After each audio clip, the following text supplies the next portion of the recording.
The mute CEO was shocked to discover that his wife seemed like a completely different person. The woman who had been constantly demanding a divorce not only tore up the signed divorce agreement right in front of him, but also started acting adorable toward him. Originally, their marriage was arranged by their families. After the wedding, his wife had been disgusted by his inability to speak and argued with him daily, insisting on a divorce.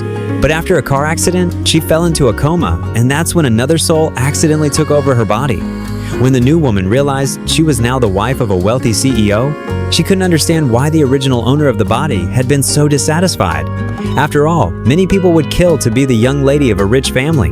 Just then, a servant announced that the CEO had returned. The woman took one look at the handsome, well-dressed man and thought, "He's rich, hot, has a great body, and best of all, he can't argue with me." She was instantly delighted, but then his assistant handed her a divorce agreement, saying the CEO had already approved her request. Panicked, she immediately tore the signed document to pieces and even stuffed some in her mouth. Everyone was stunned by her bizarre behavior. Determined to win him back, she struck a sweet pose and promised she wanted to stay with him and make their marriage work. To build a better relationship, she even suggested they have a chat. The servants grew nervous. Bringing up conversation seemed like it would highlight his disability and hurt him. Yet to everyone's surprise, the CEO calmly sat down, took out a notepad, and wrote, "Okay." Realizing she might have misspoken, the woman quickly praised his handwriting and complimented his good looks. Amused by her playful attitude, the CEO wrote that she had one last question. She asked, "Do you dislike me?" He scrawled the word "do," only to pause, look up at her hopeful expression, and add "nint" with a decisive stroke, turning it into "don't."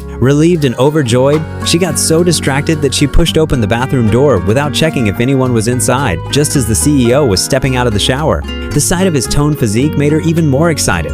Lost in wild fantasies and grinning foolishly, she didn't expect him to walk directly toward her, completely unashamed. But before she could even swallow her drool, he coldly closed the door in her face. Feeling a little discouraged, but not defeated, she waited until he was in bed and pretended she would keep her distance. As soon as he turned off the lights, she immediately opened her eyes, pounced on him, and ripped his pajamas open. Taking advantage of the fact that he couldn't protest, she teased him boldly. The once cold and aloof CEO was utterly stunned by her aggressive antics.